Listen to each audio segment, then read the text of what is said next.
Hello student, कैसे हैं आप। आज का जो टॉपिक है वो और उसका नाम है प्रेरकत्व। इंग्लिश में उसको इंडक्टेंस कहते हैं।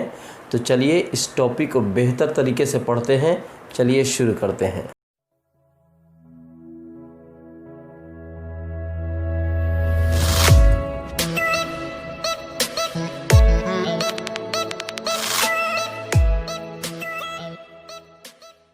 टॉपिक का नाम है प्रेरकत्व। प्रेरकत्व इंग्लिश हो गई इंडक्टेंस। इंडक्टेंस कहा जाता है इसे, प्रेरकत्व को। अब प्रेरकत्व क्या है थोड़ा सा समझिए। देखिए होता क्या है कि जैसे मान लीजिए कोई कुंडली है, यहाँ जैसे कुंडली बढ़िया से समझ जाओगे तो याद हो जाएगा। ये कोई कुंडली है, इस तरीके से हमने कुंडली बना दिया। ये कुंडली बनाया इस तरीके से। कुंडली में एक गैल्वेनोमीटर जोड़ा और एक इसमें सेल को ऐड कर दिया, सेल को जोड़ दिया। अब सेल रहेगा तो धारा तो बहेगी। जब यहाँ सेल दे दिएगा, बड़ी लकीर प्लस छोटी लकीर माइनस। ये क्या है? एक कॉइल है, एक कुंडली है और कुंडली में तार के माध्यम से एक गैल्वेनोमीटर जोड़ा गया है और इसमें एक सेल जोड़ दिया गया है। जब सेल को जोड़ा गया है तो इसमें धारा का प्रवाह होने लगता है। या एक आप चाहें तो इसमें एक स्विच भी जोड़ सकते हैं, कोई दिक्कत नहीं है। यहाँ पे स्विच जोड़ दीजिए, स्विच भी जोड़ दिया। अभी ये कट है, यहाँ से लाइन कट है तो करंट का फ्लो नहीं होगा। लेकिन जब इसमें हम लोग इस स्विच को यहाँ से दबाएंगे तो करंट का फ्लो होने लगता है, क्योंकि सर्किट कंप्लीट हो जाता है। परिपथ जब पूरा होगा, इसका तार पूरा होगा तो इसमें करंट का फ्लो होने लगेगा, करंट धारा बहने लगेगी। तो जब इसे यहाँ पे दबाओगे, ठीक है, तो करंट बहेगा। तो करंट बहेगा तो गैल्वेनोमीटर में क्या होता है? विक्षेप होता है। तो इसमें क्या होता है? करंट का प्रवाह होता है, फ्लक्स में परिवर्तन आता है, विद्युत वाहक बल उत्पन्न होता है। लेकिन फ्लक्स बदलता है तो विद्युत वाहक बल उत्पन्न होता है और धारा का प्रवाह होने लगता है। ये पहले भी मैं बता चुका हूँ। तो इस कुंडली तो इसमें एक है, धारा का प्रवाह होने के चलते इसमें फ्लक्स में परिवर्तन हो रहा है, या कहो जो फ्लक्स में परिवर्तन होने के चलते धारा प्रवाहित हो रही है। तो ये जो आपको यहाँ पे जो प्रेरकत्व मिलेगा, फ्लक्स में परिवर्तन होने के चलते धारा प्रवाहित या धारा में प्रवाह होने के चलते फ्लक्स में परिवर्तन, तो इसको कहते हैं स्वप्रेरकत्व। स्वप्रेरकत्व। स्व क्यों? स्वयं। एक ही कुंडली है तो स्वयं, तो इसको कहेंगे स्वप्रेरकत्व। इसके द्वारा जो उत्पन्न प्रेरकत्व होगा उसको स्वप्रेरकत्व कहेंगे। अब यहाँ पे जैसे मान लो कि एक हमने कुंडली बनाया, ये कुंडली बना दिया, इसमें एक बैटरी जोड़ दी और एक स्विच जोड़ दिया। अभी करंट का फ्लो तो नहीं होगा क्योंकि यहाँ से कटा हुआ है। ये P मान लो प्राइमरी, यहाँ पे इधर लिखते हैं, ये P मान लीजिए और इस तरीके से यहाँ पे गैपिंग है। आप इसको नहीं बनाइएगा तो चलेगा, बहुत सारे किताब में दिखाया कि ये गैपिंग का साइन यहाँ पे दिखा दिया है, लेकिन वहाँ नहीं भी बनाएगा तो चलेगा। गैप है तो कुछ नहीं होगा, तो कभी काम चल जाएगा। यहाँ पे इस तरीके से, यहाँ इस तरीके से गैल्वेनोमीटर इसमें ऐड कर दो जी। अब यहाँ पे देखो, इसमें तो बैटरी भी नहीं है, सेल भी नहीं है, कुछ भी नहीं है। जब यहाँ हम स्विच दबाते हैं तो इसका सर्किट कंप्लीट होता है और इसमें धारा का प्रवाह होने लगता है। तो जब धारा का प्रवाह होने लगता है तो इसके फ्लक्स में परिवर्तन होगा। माने प्राइमरी कुंडली, ये सेकेंडरी कुंडली है, ठीक है, द्वितीय कुंडली। प्राइमरी कुंडली में जब धारा का प्रवाह करोगे, करंट बहाओगे, ठीक है, तो सेकेंडरी कुंडली में क्या होता है? तो सेकेंडरी कुंडली में देखा जाता है कि जो गैल्वेनोमीटर लगा हुआ है उसकी सुई में कंपन होता है, उसकी सुई कांपती है, करंट बह रहा है, यहाँ फ्लक्स में परिवर्तन हो रहा है यहाँ, ठीक है। पहले के चलते दूसरे प्रभाव पड़ रहा है, प्रेरण की क्रिया हो रही है, ठीक है। तो पहले के चलते दूसरे पर जो प्रभाव पड़ेगा और जो यहाँ पे प्रेरकत्व प्राप्त होगा उसको हम लोग कहेंगे अन्योन्य प्रेरकत्व। अन्योन्य प्रेरकत्व। फिर से समझिए, इसमें जो स्वयं में हुआ तो उसको कहेंगे स्वप्रेरकत्व, इसमें जो प्राप्त हुआ दोनों कुंडली के चलते अन्योन्य, स्वयं माने स्वयं और अन्योन्य का मतलब दो, म्यूचुअल, ठीक है, दो होता है। तो ये तो बात समझ में आ गई। प्रेरकत्व कितने प्रकार के हो गए, तो दो प्रकार के, स्व प्रेरकत्व, अन्योन्य प्रेरकत्व। तो हम दोनों को बारी बारी से डिटेल में पढ़ेंगे। ये तो समझाने के लिए था कि एक कुंडली में फ्लक्स में परिवर्तन, धारा का प्रवाह, ठीक है, स्व प्रेरकत्व, दूसरी कुंडली में पहले के चलते दूसरी में फ्लक्स में परिवर्तन और फिर धारा का प्रवाह, क्योंकि यहाँ पे देखो बैटरी तो है नहीं, लेकिन यहाँ पे इसके धारा का प्रवाह के चलते यहाँ पे फ्लक्स परिवर्तित होगा और फ्लक्स परिवर्तित होगा तो इसमें धारा का प्रवाह होगा, क्योंकि विद्युत वाहक बल उत्पन्न होता है, ठीक है। तो यहाँ पे अन्योन्य प्रेरकत्व को ये बताएगा। माने स्व माने स्वयं एक कुंडली, अन्योन्य माने दो कुंडलियों पर विचार किया जा रहा है।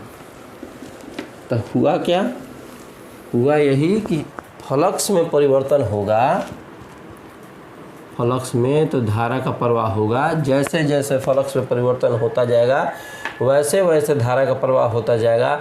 इसका मतलब कि चुंबकीय फ्लक्स प्रवाहित धारा की क्या है, समानुपाती है, ठीक है। तो यहाँ पे एक स्केच ले लें दूसरा। चलिए यहाँ पर लिखेंगे किसी कुंडली में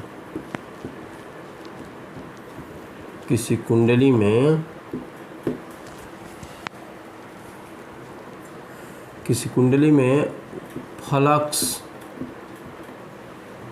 कैसा फ्लक्स, चुंबकीय फ्लक्स, किसी कुंडली में चुंबकीय फ्लक्स प्रवाहित धारा के समानुपाती होता है, प्रवाहित धारा के समानुपाती होता है, अर्थात फाई समानुपाती आई। फाई क्या है, चुंबकीय फ्लक्स है, आई क्या है, प्रवाहित धारा है। अब क्या करेंगे हम कि जब यहाँ पे समानुपाती का चिन्ह हटाते हैं, ये बार बार आता रहा है कि समानुपाती का चिन्ह हटाते हैं तो कोई न कोई नियतांक आएगा। तो मान लो यहाँ के मिला, एक नियतांक है ये आई, ठीक है, जहाँ के इक्वल टू नियतांक, जिसे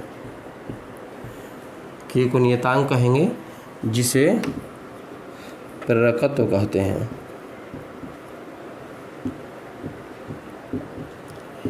माने यहाँ पे जो समानुपाती नियतांक आया है उसी का नाम क्या है, प्रेरकत्व है। अब जब हम सेल्फ की बात करेंगे, माने स्व प्रेरकत्व, ये दो प्रकार का हो गया। तो स्व की बात करेंगे तो यहाँ एल आएगा, अन्योन्य की बात करेंगे तो एम आएगा। स्व प्रेरकत्व के लिए एल, अन्योन्य प्रेरकत्व के लिए एम, ठीक है। तो प्रेरकत्व का मात्रक भी लिख दें, मात्रक,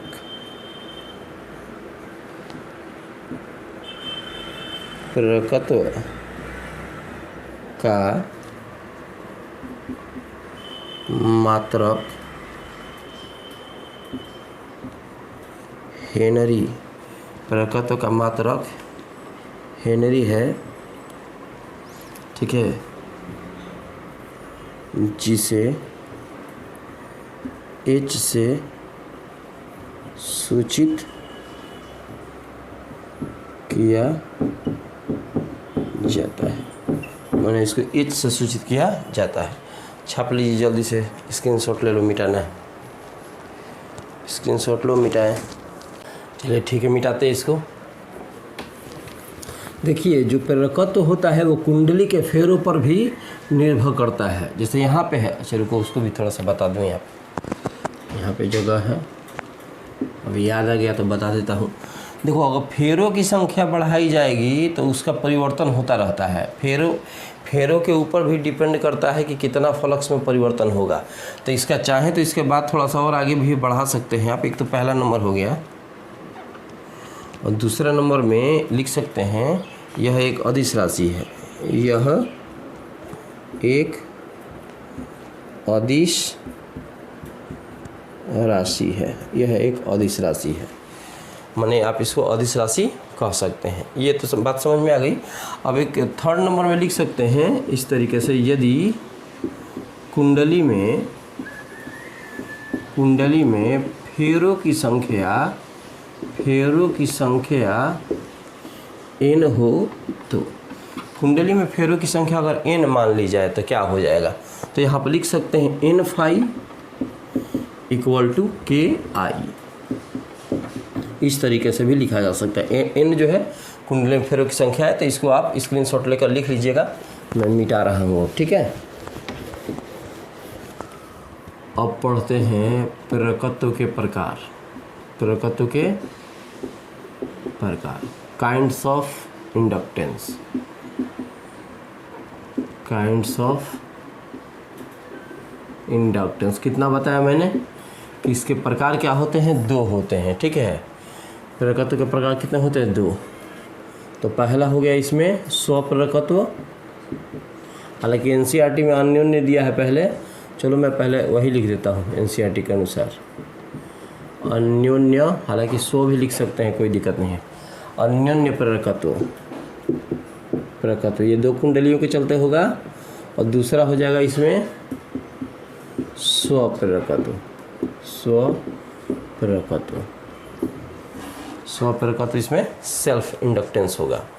तो अब आते हैं इसके बारे में चर्चा करते हैं कि अन्योन्य प्रेरकत्व क्या है। मैंने क्या बताया कि एक कुंडली है, फिर दूसरी कुंडली है। पहले कुंडली में धारा के प्रवाह के चलते दूसरी कुंडली में फ्लक्स में परिवर्तन होगा और धारा उसमें बहने लगेगी, तो उसको हम लोग अन्योन्य प्रेरकत्व के अंतर्गत रखेंगे, ठीक है। जैसे यहाँ पर मैं चित्र बना रहा हूँ अभी,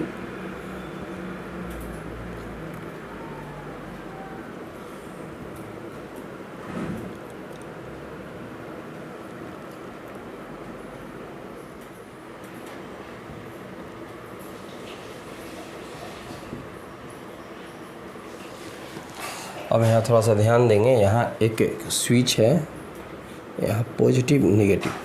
अब इसमें जब स्विच दबाइएगा तो इसमें धारा का प्रवाह होगा, करंट बहेगा। यहाँ गैल्वेनोमीटर है, इसको प्राइमरी कुंडली मतलब प्राथमिक कुंडली, इसको सेकेंडरी कुंडली मतलब द्वितीय कुंडली कहा जाता है। फिर से समझेंगे, हम यहाँ दो कुंडलियों पर विचार करते हैं, एक प्राथमिक कुंडली P है, एक द्वितीय कुंडली S है। दोनों को एक दूसरे के समक्ष रखा गया है। प्राथमिक कुंडली को एक सेल से और एक स्विच K से जोड़ा गया है, और द्वितीय कुंडली को एक गैल्वेनोमीटर से संबंधित कर दिया गया है, गैल्वेनोमीटर से एक जोड़ा गया है। जब इसको स्विच को दबाते हैं तो इसमें धारा का प्रवाह होता है, करंट का प्रवाह होता है। आपको ये सब भाषा सुनकर लिखना पड़ेगा, ठीक है, कि जब यहाँ स्विच को दबाया जाता है तब इस प्राथमिक कुंडली में धारा का प्रवाह होता है, जिससे फ्लक्स में परिवर्तन होता है, और फ्लक्स में परिवर्तन होने के चलते विद्युत वाहक बल उत्पन्न होता है, और इसी विद्युत वाहक बल के चलते इसमें धारा प्रेरित होती है, और धारा का बहाव होता है, जिसके चलते गैल्वेनोमीटर के सुई में विक्षेप होता है। माने करंट यहाँ बह रहा है, फ्लक्स में परिवर्तन हुआ तो इसमें धारा प्रेरित हो गई। इस प्रकार का जो आपको प्रेरण की घटना हुई, उसको हम लोग अन्योन्य प्रेरण भी कह सकते हैं। अन्योन्य प्रेरण, अन्योन्य प्रेरण भी कहा जा सकता है। तो चित्र बनाकर जो मैंने बोला, जल्दी जल्दी एक बार बोल दूं, उसको भाषा लिख लीजिएगा कि हम किन्हीं दो कुंडलियों विचार करते हैं, P तथा S को दो कुंडलियाँ, P को प्राथमिक कुंडली, S को द्वितीय कुंडली कहते हैं। P से एक सेल और एक कुंजी जोड़ दी गई है, जबकि S से एक गैल्वेनोमीटर जोड़ा गया है। दोनों एक दूसरे के आसपास रखे गए हैं दोनों कुंडलियाँ। जब स्विच K को दबाया जाता है तो प्राथमिक कुंडली में धारा का प्रवाह होता है। इसी धारा का प्रवाह होने के चलते फ्लक्स में परिवर्तन होता है, जिसके चलते द्वितीय कुंडली में धारा प्रेरित होती है, और धारा प्रेरित होती है तो जो यहाँ पे विद्युत वाहक बल प्रेरित हो रहा है धारा बहने के चलते, ठीक है, उसको हम लोग अन्योन्य प्रेरण कह सकते हैं, अन्योन्य प्रेरण कहा जाता है। कहने का मतलब ये है कि यहाँ जो हो जाएगा, यहाँ पहले कुंडली में धारा बहेगी, माने IP करेंट बहा पहली कुंडली में, और फ्लक्स में परिवर्तन हुआ दूसरी कुंडली में। फ्लक्स में परिवर्तन हुआ दूसरी कुंडली में, सॉरी हाँ सेकेंडरी, ठीक है। इसको उल्टा भी लिखा जा सकता है, जैसे इसके पहले लिखे हुए थे, इस तरीके से फाई S समानुपाती IP। पहले कुंडली में धारा का प्रवाह हुआ और फ्लक्स में परिवर्तन हुआ दूसरी कुंडली में। अब यदि फेरों की संख्या, यदि कुंडली में फेरों की संख्या n हो, तो कुंडली में फेरों की संख्या क्या हो जाए, n हो, तो लिख सकते हैं n फाई S समानुपाती IP। अब यहाँ समानुपाती का चिन्ह हटाएंगे तो कोई ना कोई नियतांक आएगा। चूँकि अन्योन्य है, अन्योन्य की अंग्रेजी होती है म्यूचुअल, तो म्यूचुअल का एम हम यहाँ पे लिख देंगे MIP। ये आपका आ गया अन्योन्य प्रेरकत्व, जहाँ एम को अन्योन्य प्रेरकत्व कहा जाता है, जहाँ एम बराबर समानुपाती नियतांक, समानुपाती नियतांक जिसे अन्योन्य प्रेरकत्व कहते हैं, अन्योन्य प्रेरकत्व कहते हैं, माने अन्योन्य प्रेरकत्व कहा जाता है। बात समझ में आ गई? तो जल्दी से इसका स्क्रीनशॉट ले लो, आगे भी पढ़ाते हैं, ठीक है? स्क्रीनशॉट लो, मिटाते हैं। अब इसी के अंदर ये थोड़ा सा फार्मूला याद रखिएगा, इसकी ज़रूरत पड़ेगी। प्राइमरी कुंडली का मतलब पहला, और यहाँ पे एस का मतलब दूसरा कुंडली। इस तरीके से हम लिख सकते हैं, कोई दिक्कत मतलब इधर समझिए कि अगर दूसरा रहेगा तो इधर पहला रहेगा, इधर पहला रहेगा तो इधर दूसरा रहेगा, ठीक है? ये थोड़ा सा ध्यान में, दिमाग में ये सब रखना है कि पहला फ्लक्स लोगे तो दूसरी धारा लेनी पड़ेगी, ठीक है? अब इसी के अंतर्गत एक टॉपिक पढ़ लेते हैं कि दो समाक्षीय परिनालिकाओं के लिए, नालिकाओं के लिए दो समाक्षीय माने एक ही अक्ष में होना चाहिए। तो जैसे यहाँ पर चित्र बनाते हैं, समझाने के लिए थोड़ा ध्यान दीजिए। जैसे हमने क्या किया कि यहाँ एक कुंडली बना दी इस तरीके से, ये कुंडली देखो, ये कुंडली हमने बना दी, और इसके अंतर्गत इसी के बराबर लंबाई की एक दूसरी कुंडली इस तरीके की है, छोटी कुंडली। इसके अंदर समझो मैंने किस तरह से बनाया परिनालिका। एक परिनालिका इस तरह से बड़ा स्प्रिंग है और उसके अंदर एक छोटे स्प्रिंग को रखा गया है। बड़े स्प्रिंग की जो लंबाई है और छोटे स्प्रिंग की लंबाई दोनों एक दूसरे क्या है, बराबर है। लेकिन ये छोटा है तो त्रिज्या अलग हो जाएगा, इसकी त्रिज्या अलग हो जाएगी, बाहर वाले की त्रिज्या अलग हो जाएगी। तो मान लो कि बाहर वाले की त्रिज्या क्या है, R2 है, या R1 भी मान सकते हैं, उससे कोई दिक्कत नहीं है, लो R1 है, और अंदर की जो त्रिज्या है वो क्या है, R2 है। अंदर वाले परिनालिका की त्रिज्या R2 है। फिर से देखिए, हम कहीं दो परिनालिकाओं पर विचार करते हैं जो एक दूसरे के समाक्षीय हैं, हम एक ही अक्ष में है, दोनों की लंबाइयाँ एक दूसरे के बराबर हैं। इनका अनुप्रस्थ काटीय क्षेत्रफल अलग अलग है, इसलिए इनकी त्रिज्याएँ अलग अलग होंगी। माना कि बाहरी जो परिनालिका है उसकी त्रिज्या R1 और अंदरूनी परिनालिका है उसकी त्रिज्या क्या है, R2 है। तो सूत्र अप्लाई करेंगे, सूत्र से डायरेक्ट, ठीक है? सूत्र मैंने क्या निकाला था, सूत्र से N phi equal to MI। तो अगर प्राथमिक कुंडली के लिए लेंगे, ठीक है, तो यहाँ पे फेरों की संख्या मानना पड़ेगा कि इसमें फेरों की संख्या अलग है, बाहर में फेरों की संख्या अलग है। तो सबसे पहले यहाँ यदि बाहरी कुंडली में, ये इस सूत्र का प्रयोग होने वाला है बाद में। इक्वेशन फर्स्ट मान लेते हैं, यहाँ पे मिटा दें, इक्वेशन फर्स्ट मान लेते हैं। यदि बाहरी कुंडली में एक इकाई लंबाई के फेरों की संख्या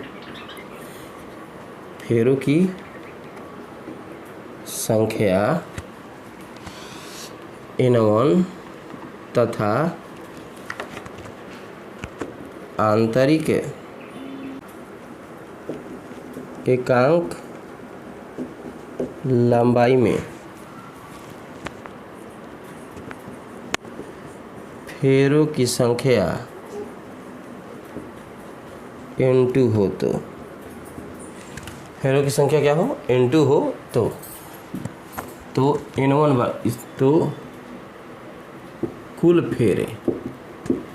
अब देखो, एकांक लंबाई माने एक लंबाई में फेरों की संख्या N1 और उसी दूसरे वाले कुंडली में एक लंबाई में फेरों की संख्या N2 है, तो कुल फेरे N1 इक्वल टू क्या हो जाएगा, LN1 तथा N2 इक्वल टू क्या होगा, LN2। नहीं समझे?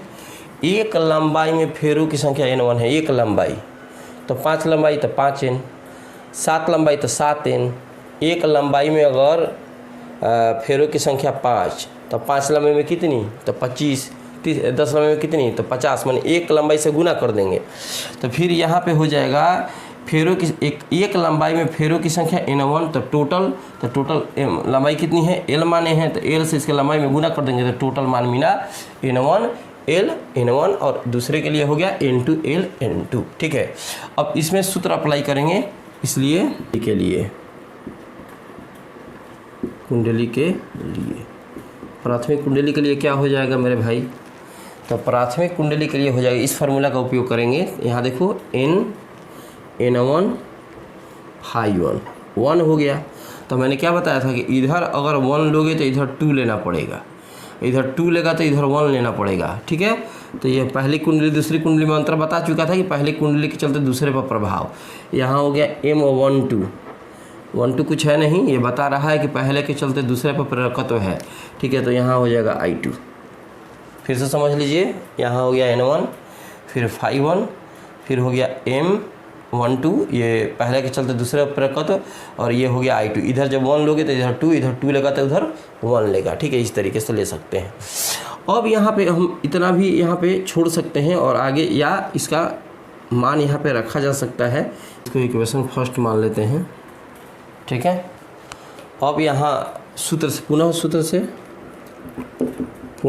से एक और सूत्र होता है, जैसे यहाँ पे इसका मान हम लोग को रखते हैं φ1 n1 के लिए क्या रखेंगे l n1 दिख रहा है आपको ऊपर। φ1 का फॉर्मूला क्या होता है B.A होता है, B मतलब μ0 × I। तो कितनी धारा है तो एकांक लंबाई क्या तो लिख देंगे, यहाँ पे n जो भी होगा उसके लिए लिखेंगे। फार्मूला यही ना होता है B.A फ्लक्स का फार्मूला, A मतलब क्षेत्रफल का लिखेंगे πr², चूँकि इसका जो अनुप्रस्थ काटीय क्षेत्रफल है वो वृत्ताकार है। और B के लिए हम इतना लिख सकते हैं, एम्पियर सर्किटल लॉ से μ0 × I होता है। ठीक है, और जो यहाँ उसका फेरों की संख्या उस पर निर्भर करता है, इसलिए फेरों की संख्या साथ में लिखेंगे। तो यहाँ पे आ गया B.A, n1 के लिए लिखा l n1, φ1 के लिए लिखेंगे, चूँकि धारा आ गई तो यहाँ चूँकि 1 चलेगा तो इधर में 2 चलेगा, इधर 1 तो इधर 2, इधर 2 तो इधर 1। तो यहाँ φ1 है तो तो लिखेंगे μ0 I2 n2, ये तो बात समझ में आ गई। और इसके लिए इतना लिखा, फिर a के लिए लिखो πr², तो r1 का स्क्वायर यहाँ पे दे सकते हैं πr²। इतना तो आप समझ गए। ठीक है, अब इसका गुना करेंगे, गुना करो या इसको इक्वेशन सेकंड मान लो, बराबर कर दो इक्वेशन सेकंड। तो लिखेंगे समीकरण 1 तथा 2 से, समीकरण 1 तथा 2 से। अब ये भी देखो, ये भी जो है n1 φ1 का मान है, ये भी n1 φ1 का मान है, दोनों आपस में क्या होगा बराबर होगा। तो लिखेंगे M12 I2 = हो जाएगा l n1 गुना μ0 I2 n2 गुना πr1 का स्क्वायर, πr1 का स्क्वायर। कटाइए, कैंसिल करिए, तो I2 से I2 क्या हुआ कैंसिल हो गया। ठीक है, अब क्या बचा यहाँ पे, तो M12 = l, यहाँ हो गया n1 n2 μ0 πr1 का स्क्वायर। इक्वेशन हो गया थर्ड, इक्वेशन थर्ड हुआ। अब देखो इसी प्रकार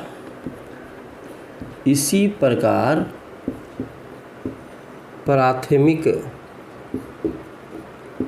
कुंडली के लिए प्राथमिक कुंडली का जब निकालते तो क्या आता है, M12 लिखें तो 21 लिख दो, l ये तो बाकी सारी चीज़ें वहीं हो जाएंगी। आगे n2 लिखो चाहे n1 लिखो, गुना में है तो इसको इस तरीके से भी लिख सकते हैं, कोई दिक्कत नहीं है। यहाँ चेंज करेगा πr2 का स्क्वायर। अगर अब दोनों परिनालिका का चौड़ाई बराबर मान लिया जाए, मैंने जितना r1 हो उतना ही r2 हो, तो क्या हो सकता है, तो लिखेंगे यदि r1 = r2, मैंने दोनों परिनालिकाओं को हमने बराबर मान लिया, जितना r1 है उतना ही क्या है R2 है तो उस कंडीशन में R1 और R2 आपस में बराबर हो जाएंगे, तो हो जाएगा M21 equal to L N1 into म्यू0 पाई R1 का स्क्वायर। इक्वेशन हो गया 4। अब यहाँ देखिए दोनों आपस में एकदम बराबर हैं इस कंडीशन में, तो लिखेंगे समीकरण 3 तथा 4 से दोनों आपस में बराबर हो गए, तो M12 इक्वल टू M21। इसका जल्दी से स्क्रीनशॉट ले लो, अगला थोड़ा सा टॉपिक और बचा है उसको पढ़ा दें। स्क्रीनशॉट लो, दिखाते हैं।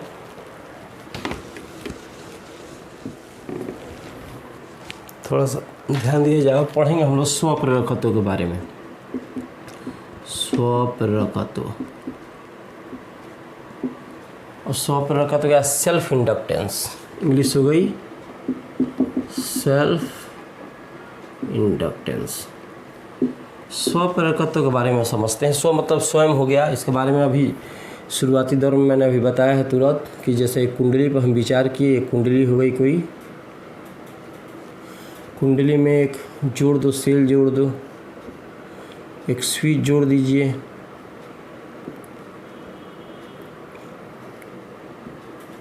ठीक है। अब जब यहाँ पे तुम स्विच ऑन करोगे, ये स्विच को जब ऑन किया जाएगा यहाँ से, तो इसमें धारा बढ़ने लगेगी।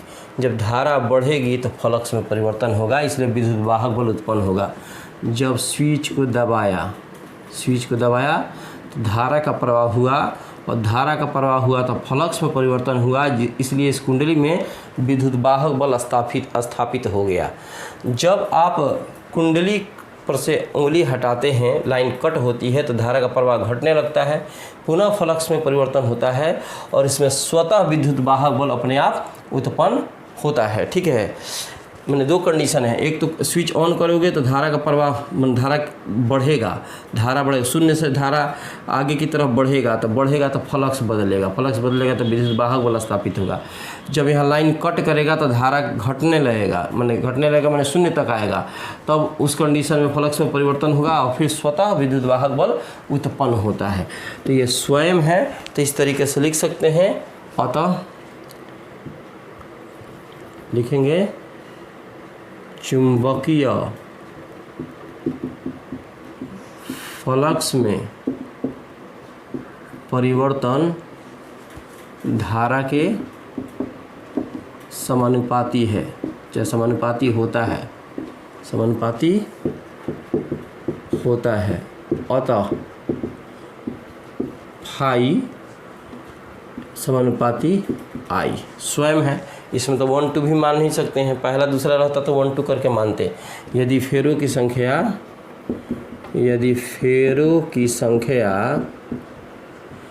n हो तो फेरों की संख्या कितना मान लिया n, तो n फाई समानुपाती आई। समानुपाती का चिन्ह हटाओ, नियतांक आएगा तो नियतांक यहाँ l आएगा। क्या आएगा? l। ये l है, इस तरीके से आप लिखते हैं, इस तरीके से लिखिए, l है, ठीक है। जहाँ l इक्वल टू समानुपाती नियतांक, जिसे स्वप्रेरकत्व कहा जाता है, n phi equal to L I, इस तरीके से स्वप्रेरकत्व इसे कहा जाएगा। ये तो बात समझ में आ गई होगी पूरी तरीके से, ठीक है।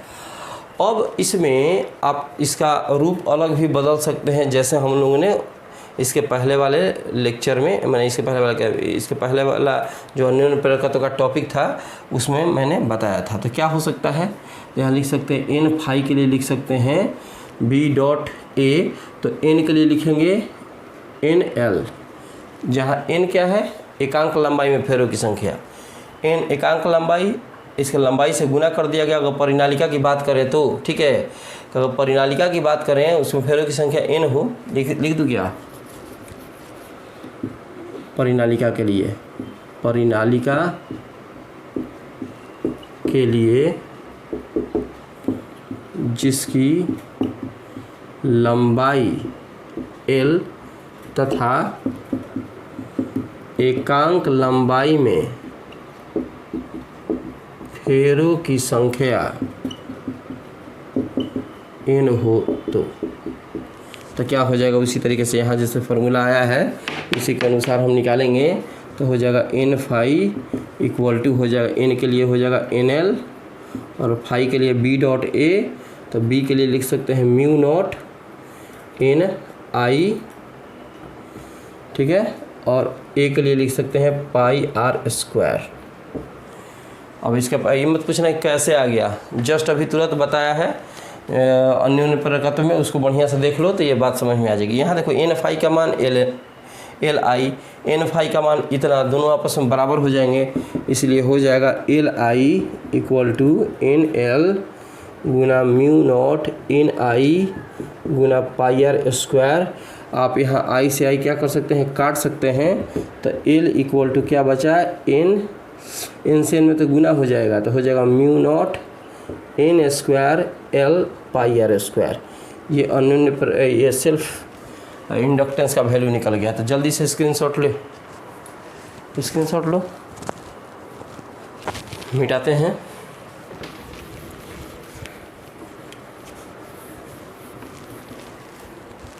अब पढ़ेंगे किसी प्रेरक में संचित ऊर्जा, किसी प्रेरक में संचित ऊर्जा। अब थोड़ा सा इसके बारे में सुन लो, ठीक है, ये आप बढ़िया तरीके से भी समझ जाओगे सूत्र से। सूत्र क्या होता है पढ़े हैं, ठीक है, कि V इक्वल टू होता है W/Q, विभव इक्वल टू कार्य बटा आवेश। तिरछा तिरछी आप गुना कर सकते हैं, तो W बराबर क्या हो गया, V इंटू Q।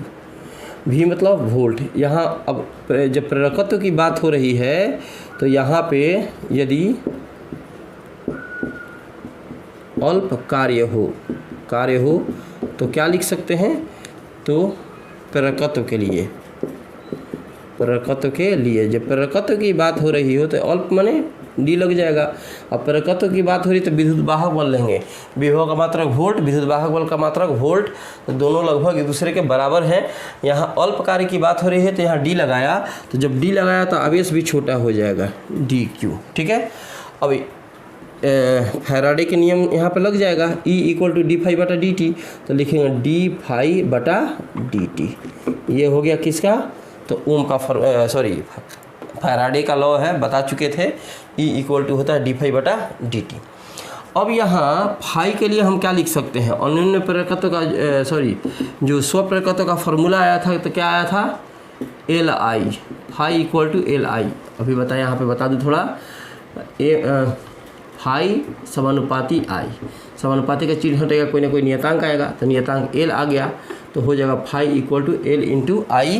तो यहाँ फाई के लिए हमने एल आई लिखा, देखो डी डब्ल्यू का डी डब्ल्यू बराबर का बराबर, डी का डी, और फाई है उसके लिए एल आई, फिर बटा में डी टी है तो हम डी टी लिखेंगे, और यहाँ पे क्या है, डी क्यू, तो डी क्यू लिख दिया। अब यहाँ पर नियतांक को बाहर निकाला, तो ये नियतांक है, तो नियतांक एल को निकाल दो, तो डी आई बटा d T into D Q. इसको फेर बदल कर सकते हैं, यहाँ पे डी आई का डी आई रहने दो और डी टी को इसके बाटा में लेके चलाओ। आवेश बटा समय क्या होता है, धारा होता है, धारा, तो लिख देंगे आई, इसके लिए लिख देंगे आई, ये एल हुआ, ये एल है, सॉरी एल, और यहाँ इसके लिए आई, क्योंकि ये आवेश बटा समय धारा होता है, और डी आई का डी आई, एल का एल लिखा, इसके लिए आई लिखा, और डी आई का डी आई। दोनों तरफ समाकलन करने पर, दोनों तरफ समाकलन करने पर, अब दोनों तरफ जब समाकलन करेंगे तो हो जाएगा यहाँ पे डी डब्ल्यू, जीरो से डब्ल्यू, कार्य में परिवर्तन जीरो से डब्ल्यू, यहाँ पे जीरो से आई, माने कुल धारा में परिवर्तन जीरो से आई, तो L I into T I. नियतांक डी डब्ल्यू का डब्ल्यू, डी एक्स का एक्स, डी वाई का वाई, तो डी डब्ल्यू का डब्ल्यू, नीचे जीरो ऊपर डब्ल्यू, इक्वल टू एल बाहर निकालेंगे, तो जब एल बाहर निकालेंगे तो हो जाएगा जीरो से लेकर आई, फिर यहाँ I into D I, I into D I, माथा पर कुछ नहीं है तो एक है, डब्ल्यू की जगह डब्ल्यू रखिए, एक बार जीरो रखिए, यहाँ एल, ये देखो माथा पे एगो बढ़ेगा तो आई स्क्वायर बाई टू, नीचे जीरो ऊपर आई। अब चाहे तो आई की जगह आई लिखो, आपको परिवर्तन को दर्शाना है तो इस तरीके से भी कर सकते हैं, 0 से I0, बहुत लोग I0 बहुत सारे किताब में लिखा है, I0 लिख दिया है तो हम भी I0 लिख सकते हैं, कोई दिक्कत नहीं है। तो W माइनस 0 तो ये तो W हो गया, L का L, एक बार I की जगह I0 रखो बाई 2, एक बार 0 की जगह 0 रखो बाई 2। ये तो इंटीग्रेशन जानता होगा मेरे भाई, ठीक है। ये ख़त्म हो गया तो W इक्वल टू होगा L इंटू I0² बाई 2। अब क्या लिखा है, किसी प्रेरक में संचित ऊर्जा, तो संचित ऊर्जा को U मान लो, ठीक है, कार्य ही ऊर्जा है। तो यदि W बराबर U हो जाएगा, U equal to 1/2 L I0 का स्क्वायर, ये आपका आ गया, ठीक है। स्क्रीनशॉट ले लो, स्क्रीनशॉट लो, हो गया स्क्रीनशॉट। तो चलिए मिलते हैं छोटे से ब्रेक के बाद।